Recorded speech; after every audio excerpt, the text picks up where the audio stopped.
Welcome guys to day 21st of the 4-month English language course. Let's do some speaking practice now. If you want to become a fluent English speaker, तो आइए अब कुछ speaking practice करते हैं, अपने speaking पर practice करते हैं। और स्पीकिंग प्रैक्टिस के लिए हम आपसे हर रोज़ एक जादुई क्वेश्चन करेंगे, जिससे आपका स्पीकिंग एबिलिटी जो है वो बहुत ही पावरफुल होगा और बहुत कम वक्त में आप एक फ्लुएंट इंग्लिश स्पीकर बन जाओगे। तो वो क्वेश्चन है, Hey brother or sister, could you please tell us how was your day? Or what did you do yesterday? How was your day? इसके माने है कि आपका कल का दिन कैसे था। What did you do yesterday? या What did you do yesterday? आपने कल क्या किया। अब यहाँ पर आपको सबसे पहले ये काम करना होगा कि हमने आपको जो सेंटेंसेस, जो जुमले दिए थे, How was your day और What did you do के बारे में कल के लेसन में, इससे पहले वाले लेसन में। तो अब आपने ऐसा करना है कि इस वीडियो को आपने पॉज करना है। पॉज के माने है वीडियो को ऐसा करना, तो इसको कहा जाता है पॉज। पॉज करने के बाद फिर आपने ऐसा करना है कि उन सेंटेंसेस को, उन जुमलों को आपने ज़ुबानी बोलना है, तोड़ मरोड़ कर, जो भी हो, चाहे आप कर सकते हो, नहीं कर सकते, आसान है, मुश्किल है, जो भी है, लेकिन आपने ट्राई ज़रूर करना है, आपने प्रैक्टिस ज़रूर करना है। तो come on guys, let's pause the video right now and practice, because practice makes perfect.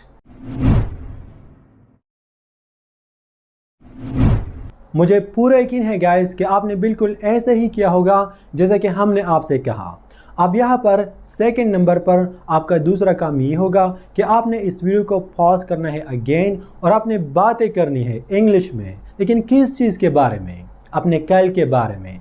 कल आपने जो भी किया, आपने नमाज पढ़ा, खाना खाया, चाय पी, या आपने फिर जो भी किया, तो उसके बारे में आपने इस वीडियो को पॉज करना है अभी, राइट नाउ, और उसके बारे में आपने इंग्लिश में बातें करना है। 3-4 सेंटेंसेस बोलो, 5-6 बोलो, जो भी हो, लेकिन उसको आपने इंग्लिश में एक्सप्लेन करना है। चाहे आप सही करते हो, गलत करते हो, लेकिन आपने ट्राई ज़रूर करना है। तो come on guys, pause the video again and let's talk about your yesterday. Whatever it is, just give it a shot, give it a try.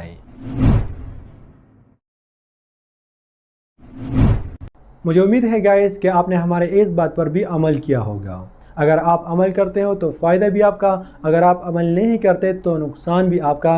लेकिन हमें बहुत खुशी होगी जब आप इंग्लिश सीखो और आप एक फ्लुएंट इंग्लिश स्पीकर बनो। तो स्टोरी टाइम गाइस, अगर आप चाहते हो कि आप एक फ्लुएंट इंग्लिश स्पीकर बनो, अगर आप चाहते हो कि आप हर किसी के साथ फ्लुएंट इंग्लिश बोलो विदाउट हेजिटेशन, विद कॉन्फिडेंस, तो फिर आपको ऐसा करना होगा कि आपको एक स्टोरी नरेट करनी होगी, आपको एक स्टोरी बयान करनी होगी, यानी आपको हमें एक कहानी सुनानी होगी। इसका सिंपली ये मतलब है कि आपको अभी इसी वक्त इस वीडियो को पॉज करना है और नीचे डिस्क्रिप्शन में जाकर वहाँ पर हमने आपको एक लिंक दिया है। ये लिंक एक कार्टून स्टोरी का है, जो कि तकरीबन 4-5 मिनट की एक कार्टून स्टोरी है। उसको आपने देखना है, उसको आपने समझना है, और ये इंग्लिश में है।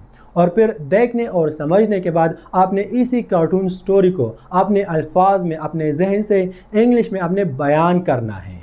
चाहे आप कर सकते हो या आप नहीं कर सकते, आसान है, मुश्किल है, लेकिन आपने इस पर ट्राई ज़रूर करना है। तोड़ मरोड़ कर, जो भी हो, 4-5 सेंटेंसेस बोलो, लेकिन आपने ट्राई ज़रूर करना होगा। उर्दू में नहीं, हिंदी में नहीं, पश्तो में नहीं, आपने सिर्फ और सिर्फ, अगर आप इंग्लिश सीखना चाहते हो तो फिर आपने इंग्लिश में इसको बयान करना होगा, वो भी अपने जहन से और अपने ही अल्फाजों में। और इसी तरह आप एडवांस्ड वोकैबुलरी सीखोगे, एडवांस्ड ग्रामर, और आपने जो कुछ भी सीखा है या आप जो कुछ भी सीखते हो उसका प्रैक्टिस भी होता जाएगा। Thank you so much guys. मुझे पक्का यकीन है कि ये तीनों टास्क आपने कामयाबी के साथ कंप्लीट किए होंगे। अगर आपने वाकई में ऐसा किया है तो फिर इसका मतलब है कि आप वाकई में एक फ्लुएंट इंग्लिश स्पीकर बनना चाहते हो और आप वाकई में एक फ्लुएंट इंग्लिश स्पीकर बनोगे। ये काम आपको हर रोज़ करना होगा, हर रोज़ 3 महीनों तक। और अगर आप इसे जारी रखते हो तो 3 महीनों के बाद आप अपने आप पर फ़ख्र महसूस करोगे। आप इतना कुछ सीखोगे, इतना कुछ सीखोगे जितना कि लोग 3 सालों में भी नहीं सीखते। अब आइए कुछ नए सीखते हैं और एक नए टॉपिक पर बात करते हैं। Could you please tell us how was your day? या what did you do yesterday? I had cough and sore throat. मुझे खांसी थी और मेरा गला ख़राब था। I had cough and sore throat. cough के माने है खांसी, sore throat के माने है गला ख़राब होना, और सेंटेंस के माने है कि मेरा गला ख़राब था और मुझे खांसी थी। I visited the doctor. मैं डॉक्टर के पास चला गया। I visited the doctor. The doctor examined me. Doctor ने मेरा मुआयना किया। The doctor examined me and he gave me some medicine. और उसने मुझे कुछ मेडिसिन दिए, मतलब डॉक्टर साहब ने मुझे कुछ मेडिसिन दिए। Now I take the medicine every day. अब मैं हर रोज़ मेडिसिन खाता हूँ। Now I take the medicine every day. मतलब अब मैं हर रोज़ मेडिसिन खाता हूँ। I feel a lot better now. अब मैं काफ़ी अच्छा महसूस करता हूँ। I feel a lot better now. Vocabulary. Word synonym. Let's learn some more new word synonyms. Damage. Damage के माने हैं नुकसान या फिर तकलीफ। Hurt यानी नुकसान देना या तकलीफ देना। Hurt के भी यही मानी है, नुकसान या तकलीफ देना। For example, you hurt my feelings, इसके मानी है कि आपने मुझे खफा किया, आपने मुझे उदास किया, यानी आपने मेरे एहसासात को तकलीफ़ दी। ही डैमेज्ड माई कार, उसने मेरी गाड़ी को नुकसान पहुंचाया। ही डैमेज्ड माई कार, उसने मेरी गाड़ी को नुकसान पहुंचाया। केयरफुल, केयरफुल के मानी है वो शख्स जो ज़्यादा एहतियात करता हो। कॉशियस, कॉशियस के भी यही मानी है, वो शख्स जो ज़्यादा एहतियात करे, मतलब एहतियात के लिए इस्तेमाल होता है। बी केयरफुल, अगर आप कहो बी केयरफुल तो इसके मानी है कि ख्याल रखिए। बी केयरफुल, ख्याल रखना। He is very cautious, he is very cautious के मानी है कि वो एक ऐसा शख्स है जो बहुत ख्याल रखता है हर चीज़ में या हर बात में। शाय, शाय के माने है शर्मीला। टिमिड, टिमिड के माने है शर्मीला। For example, he is so shy, वो बहुत शर्मीला है। He is so shy. My brother is so timid, मेरा भाई, मेरा ब्रदर बहुत शर्मीला है। My brother is so timid. Idea, idea के माने है एक सोच। थॉट, थॉट के भी यही माने है। N idea came into my mind, इसके माने है कि मेरे जहन में एक आइडिया आ गया, एक सोच आ गया। An idea came into my mind. और a thought came into my mind, a thought came into my mind, इसका भी यही मतलब है कि मेरे दिमाग में एक सोच आ गया, एक आइडिया आ गया। एंटायर, एंटायर के माने है तमाम, सारा का सारा। टोटल, टोटल का भी यही मतलब है। For example, the entire village came, तमाम, सारा का सारा विलेज गांव आ गया, यानी द एंटायर विलेज केम के माने है कि सारा का सारा, यानी सारे लोग विलेज में, गांव में, वो सारे लोग आ गए। Our factory has a total of 100 employees, हमारे फैक्ट्री में टोटल यानी सारे के सारे 100 एम्प्लॉयज़, 100 मुलाजिम काम करते हैं। Our factory has a total of 100 employees. The little mouse, छोटा चूहा, और ये कहानी ख़ास आपके लिए है। द लिटिल माउस, ये एक बहुत ही इंटरेस्टिंग कहानी है। तो आइए देखते हैं। वंस अपॉन अ टाइम, एक दफ़ा का जिक्र है। Once upon a time there was a baby mouse and mother mouse. There was a baby mouse, एक बेबी माउस था, एंड मदर माउस, और एक मदर माउस था। दे लिव्ड, वो रहते थे, कहाँ पर रहते थे? इन अ हॉल, एक हॉल में, एक सुराख में रहते थे। इन द स्कर्टिंग बोर्ड, वो स्कर्टिंग बोर्ड के एक सुराख में रहते थे।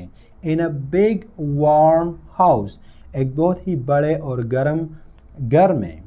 With lots of cheese to eat, बहुत सारे चीज़ के साथ, बहुत सारे पनीर के साथ। Where they wanted for nothing. Then one day, फिर एक दिन ऐसा हुआ कि देन वन डे, क्या हुआ?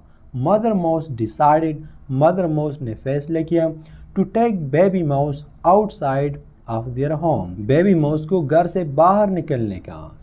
मतलब ये कि मदर माउस ने बेबी माउस को घर से बाहर ले जाने का फैसला किया। Waiting outside for them was a huge ginger tomcat और वहाँ पर बाहर एक बहुत ही बड़ी बिल्ली उसका यानी उन दोनों का इंतज़ार कर रही थी। Waiting outside for them was a huge ginger tomcat licking its lips जो कि अपने होंठों को चाट रही थी। licking के माने है चाटना, its lips अपने होंठों को। And waiting to eat them both up और इंतज़ार कर रही थी कि उन दोनों को खा जाए। And waiting to eat them both up फिर क्या होता है? मदर मदर, माँ माँ, what should we do हमें क्या करना चाहिए?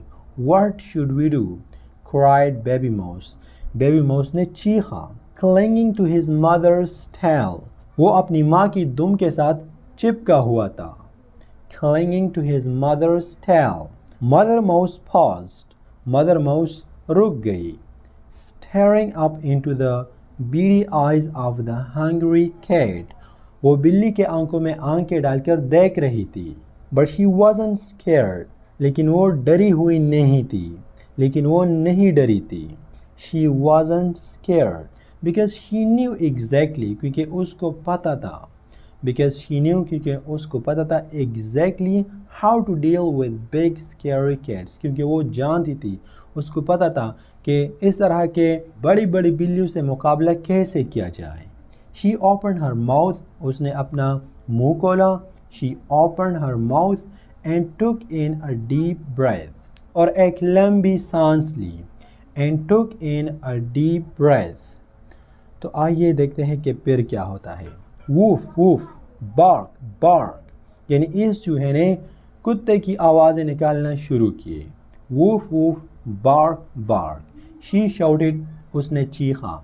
And the cat run away as fast as he could और बिल्ली बहुत तेज़ी के साथ वहाँ से भाग गई।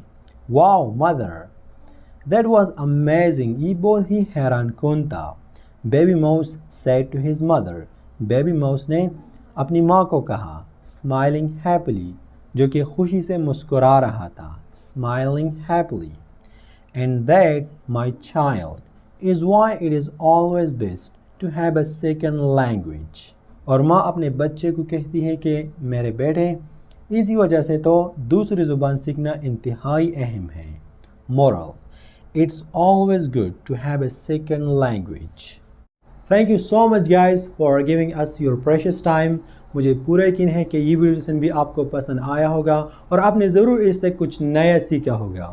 अगर आप इसी तरह हमारे साथ चलते हो इस कोर्स में तो इंशाल्लाह मैं आपको गारंटी देता हूँ कि इस कोर्स के एंड में आप अपने आप पर फ़ख्र महसूस करोगे। ये कोई ऑर्डिनरी कोर्स नहीं है, ये एक एक्स्ट्राऑर्डिनरी कोर्स है। यहाँ पर इस बात को ज़रूर याद रखना कि इस कोर्स से आप जो भी सीखते हो, आप जो भी लिखते हो, तो इसको आपने 2 बार, कम से कम 2 बार आपने इसको पढ़ना है और आउट लाउड पढ़ना है। जैसे कि फॉर एग्ज़ाम्पल आज की वीडियो से आपने जो भी सीखा, आपने जो भी लिखा, तो इसको 2 बार, कम से कम 2 बार इसको पढ़ो और आउट लाउड पढ़ो। इससे आपको बहुत ज़्यादा फ़ायदा होगा। और शायद कि आपने सुना होगा कि प्रैक्टिस मेक्स परफेक्ट। आपने प्रैक्टिस ज़रूर करना होगा उस टॉपिक पर भी, उस लाइंस पर भी जो हमने आपको दिए हैं, 4, 5, 6, 7 लाइंस। और उसके बाद आज आपके साथ जो भी हुआ, आपने जो भी किया या आप करते हो, इसके बारे में भी आप प्रैक्टिस करो कि मैं इसके बारे में बात करूँगा, उसके बारे में बात करूँगा। Because practice makes perfect. और प्रैक्टिस के बगैर इंग्लिश सीखना मुश्किल ही नहीं बल्कि नामुमकिन है। तो काइंडली हमारे बातों पर अमल ज़रूर करें। तो अब बात रही स्टोरी की, कहानी की। तो इस वीडियो में आपने जिस स्टोरी को पढ़ा, आपने ऐसा करना है कि इस कहानी को आपने सिर्फ एक बार आउट लाउड पढ़ना है, यानी पढ़ना है और ज़ोर ज़ोर से पढ़ना है होल स्टोरी को। और फिर उसके बाद आपने इस स्टोरी से कम 10 लाइन्स, 10 लकीर आपने लिखना होगा। अगर इससे ज़्यादा आप लिख सकते हो बहुत अच्छा है, लेकिन 10 लाइन से कम नहीं होना चाहिए। और आखिर में बस मैं आपको सिर्फ ये कहना चाहूँगा कि कार्टून देखना अपने आप पर फ़र्ज़ करो अगर आप वाकई में एक फ्लुएंट इंग्लिश स्पीकर बनना चाहते हो। और ये सारी बातें एक दूसरे के साथ अटैच है। अगर आप एक भी बात पर अमल नहीं करोगे तो फिर भी ये कोर्स इनकम्प्लीट है, इससे आपको कोई फ़ायदा नहीं होने वाला। तो काइंडली आपने कार्टून ज़रूर देखना है और हर रोज़ देखना है। इसके बाद अगर आपका जो भी क्वेश्चन हो तो आप काइंडली कमेंट सेक्शन में हमसे पूछ सकते हो। See you inshallah in next lesson. Until take care and Palam Sparam.